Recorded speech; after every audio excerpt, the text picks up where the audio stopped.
So paring June, ayan, nakaraan si Roel nag-message sa atin, ito yung istorya, no? So may motor siya, CT125 Kawasaki Badja. Parehas ng gaya ng ganito sa akin.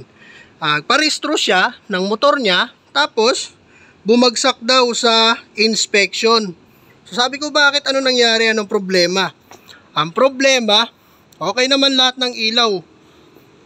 Maliban dito, yung kanyang speedometer hindi daw gumagana, no? Tumatakbo, alam niya hindi ito gumagana, pero akala niya hindi naman daw ganun napapansinin pa yan. Dati kasi hindi naman talaga na pinapansin yon, basta gumagana headlight, high and low, signal light, pareho gumagana, okay na yon dati. Tapos park light at saka brake light. Dati hindi naman ganun kahigpitan. Ngayon kasi may machine na. Sinasalang na yung motor doon sa aparato nila, sa inspection, sa LTO, ano. So, kaya nung akin, nagparehistro din ako.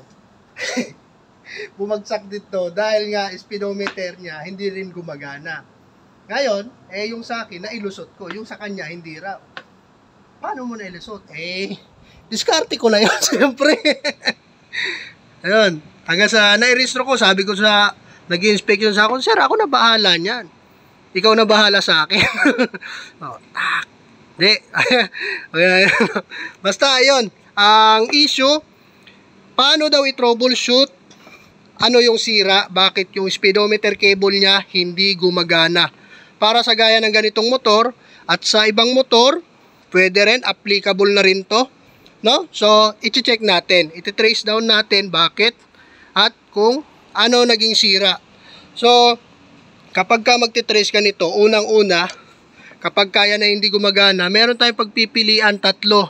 Gawin nating 4, pero 3 muna. Yung una, pwedeng dito sa panel niya, yung arm na yan, sa ilalim niyan, merong gear din yan na sinasaksakan ng kable, 'di ba? Speedometer cable.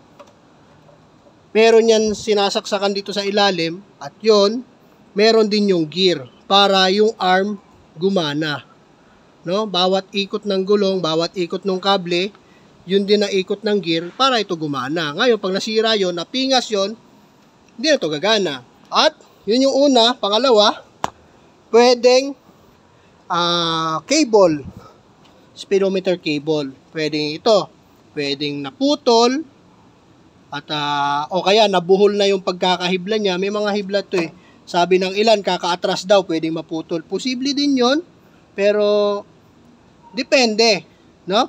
So yun, pangalawa, kable, pwedeng naputol.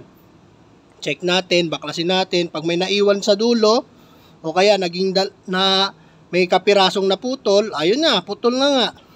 At yung pangatlo, pwede yung gearbox. Saan ba yung gearbox niya? Yung gearbox niya, nandito sa hub.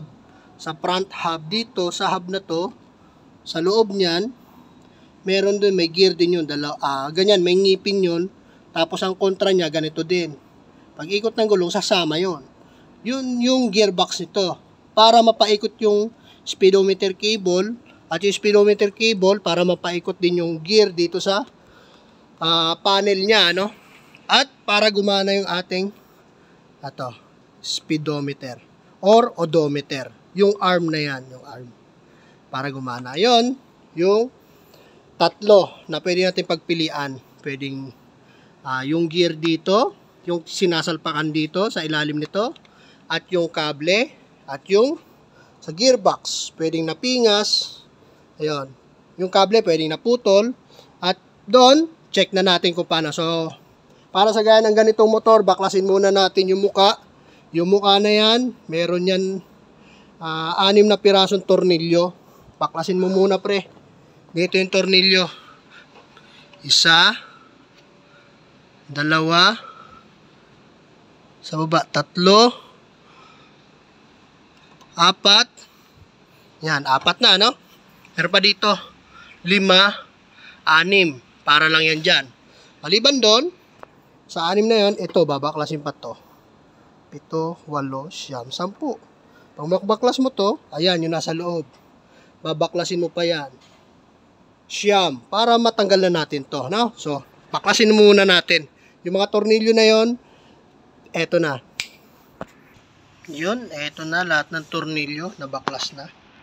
Yan, syempre, pakabaklas, yung wire ng headlight, tanggalin mo. Tapos, eto, speedometer cable, eto yan.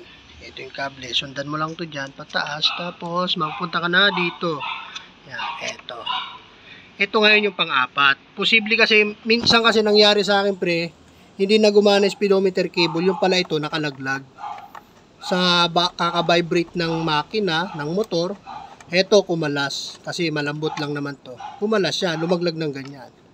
Lumaglag ng ganyan. Kaya hindi nakakapit yung kable dun sa taas, kaya hindi to gumagana. Yun yung pang-apat na hindi pala sa sira, kumalas lang. Posible yun. Ngayon ito, check natin ano yung sira.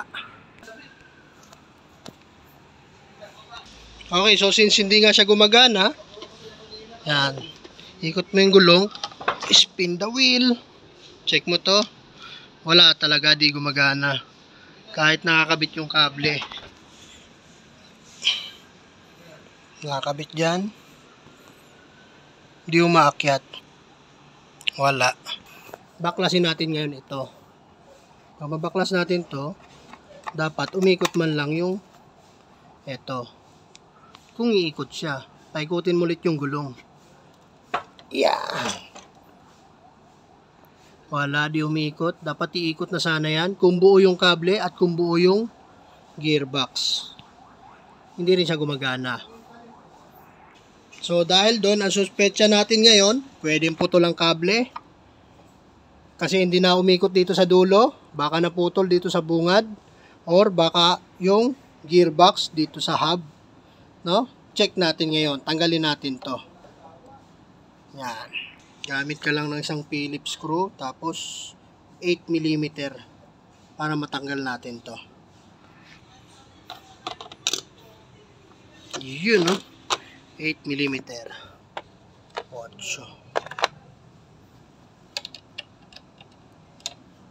Baklasan na.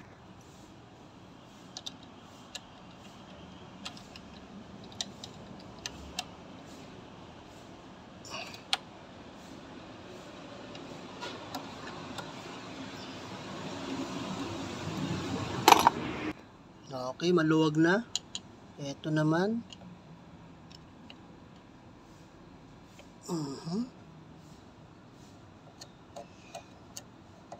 Yan. Dito natin malalaman. Ito na yung speedometer cable. Yan. Ayun. May natirang kapiraso. Malalaman dito natin matitrace kung buo yung gearbox pag umikot yung kaputol na natira. Ayun, gumagana. Yung kaputol na naiwan, gumagana, no? Yan. At dito rin natin na-prove, okay yung gearbox, yung kable yung may problema, naputol. Kasi nakasalang to dyan kanina, hindi dito umiikot, kung buo yung kable, no? Hindi umiikot, possible putol siya. Ngayon, nakita na natin. Buo yung gearbox, kable yung putol. Ngayon, check pa natin kung yung gearbox ba dito sa panel niya ay buo din. So, kung paano natin malalaman, gamit tayo stick. Yan, ito yung magiging improvise para tusukin natin to dyan. Tapos, iikutin mo to ngayon. Magsisilbi siyang parang speedometer, ganyan. Tingnan natin, no? Ikot mo lang yung ganyan. Okay, nakasalang na yung stick. Magsisilbi siyang speedometer cable natin. Check natin kung gumagana yung panel. Kung buo yung gear dito sa panel board. Ikutin mo lang yan. Ganyan. Check. Yun, tumatakbo na pre. G's na yung takbo. Ayan, so dyan natin matetest kung gumagana ito. Yung gear dito sa panel. Kung buo yung gear dito sa gearbox, no? Tapos yung ito, na-trace din natin kung paano gumana. Ngayon, ito yung problema, sira, putol pala siya, no? So, yun lang yung step by step paano natin ma-troubleshoot kung ano ba yung sira, bakit yung speedometer natin odometer ay di gumagana, no? So, yun lang pala. Buo naman ito. Ayan, Ayan, gumagana siya. Stop. Okay. Ayan, gumagana siya. Tapos ito, yung natirang kaputol. Ayan, umiikot, gumagana. No? So, yun lang. Wala pa tayong pamalit ng kable. Pero at least, na-find out natin kung ano ba yung sira at paano siya i-troubleshoot. Ano? Hindi porket di yan gumagana, kable na agad yung problema. Pwedeng 3 at yung pang-4, yung pinakamadali, baka kumalas lang. So, yun lang para sa CT125 Kawasaki Baja, at applicable na rin to kahit anong brand na motor nyo. Pwede nyo yan sundan, gawin yung basihan. No? Yan lang. Kabit ko na to, pre. Thank you. Bye-bye.